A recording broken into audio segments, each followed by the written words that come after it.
నిన్న నిన్న అందుకోసమే నిన్న కల్వకుర్తికి పోవడం జరిగింది. కల్వకుర్తిలో బీసీల సభ జరిగింది. బీసీల సభకు నేను పోతే అక్కడ తలకొండపల్లి జెడ్పీటీసీ ఉప్పాల వెంకటేష్ గుప్తా బీసీ మీటింగ్కి వచ్చి ఏం చెప్పిండు ఎరికేనా, మాకు కూడా జరిగింది అన్యాయమే. ఇగో అనేక మంది మేధావులు, అనేక మంది మిత్రులు బీసీ మహాధర్మకు ఇచ్చేసి ఈ రోజు సమీపాయం తెలిపినందుకు ధన్యవాదాలు తెలియజేస్తున్నాం. ఒక కోమటోడిగా, ఒక ఓసీగా నేను కూడా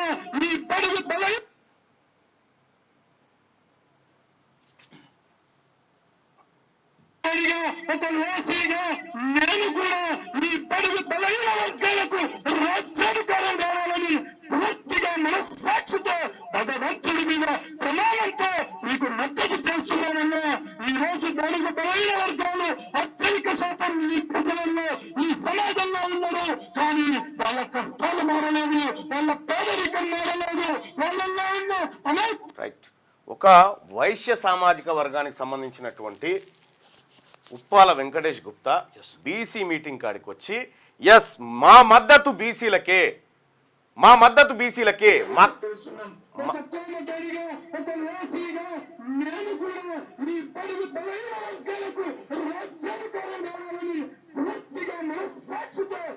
ఇది ఇక్కడ వాస్తవానికి వైశ్యులు కోమట్లు ఇద్దరు కలిపితే మళ్ళీ 6 లక్షల దాకా అవుతారు వాళ్ళు.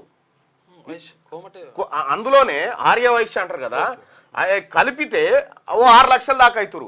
కనీసం 2 ఎమ్మెల్యేలు ఉండాలి వాళ్ళు, కనీసం 2 ఎమ్మెల్యేలు ఉండాలి. 2 లేరు, ఒక్కడు మాత్రమే ఉన్నాడు. వాస్తవానికి వైశ్యులకు కోమట్లకు కూడా అన్యాయమే జరిగింది రాజకీయంగా, బ్రాహ్మణులకు కూడా అన్యాయమే జరిగింది. ఒక్క దుద్దిల శ్రీధర్ బాబు గారు తప్ప ఎవరు లేరు, వీళ్ళకు కూడా అన్యాయమే జరిగింది. సో కాబట్టి కోమట్లకు కూడా అదనంగా ఇంకొక ఎమ్మెల్యే సీట్ రావాలి, బ్రాహ్మణులకు కూడా అదనంగా ఇంకొకటి రావాల్సినటువంటి అవసరం ఉంది. సో ఈ ఫలాలు ఏవైతే రాహుల్ గాంధీ గారు కులగణన అని చెప్తా ఉన్నారో, ఈ ఎక్స్రే తీయమంటా ఉన్నాడో, అందులో ఈ బిడ్డలకు కూడా న్యాయం జరగాలి, ఈ పేద వర్గాల బిడ్డలకు కూడా న్యాయం జరగాలనేది రాహుల్ గాంధీ గారి ఆలోచన, అందరికీ ఆలోచన. సో ఇది ఉప్పాల వెంకటేష్కు నిజంగా ఆయనకు ధన్యవాదాలు తెలియజేస్తా ఉన్నా. ఒక వైశ్య సామాజిక వర్గం నుంచి బీసీ మీటింగ్కి వచ్చి మైకు తీసుకొని నేను మద్దతు చేస్తా ఉన్నా ఈ బిడ్డలకు, నా కళ్ళ ముందే అన్యాయం జరిగింది, ఇది వాస్తవము, ఈ బీసీ ఉప్పెనలో అందరు కొట్టుకపోక తప్పదు, మా మద్దతు బీసీల వైపే మేము అని చెప్పి చెప్తా ఉన్నాడు ఆయనకు ధన్యవాదాలు తెలియజేస్తా ఉన్నాం. సో అది నిన్న జరిగినటువంటి మీటింగ్ లో ఆయన మాట్లాడిన మాట. క్యూ న్యూస్ ఛానల్లో పనిచేయటకు అనుభవం గల సీనియర్ డిజిటల్ మార్కెటింగ్ వారు కావాలను సంప్రదించవలసిన నెంబర్ 8688926084. qnewsads@gmail.com ను సంప్రదించండి. లైక్ చేయండి,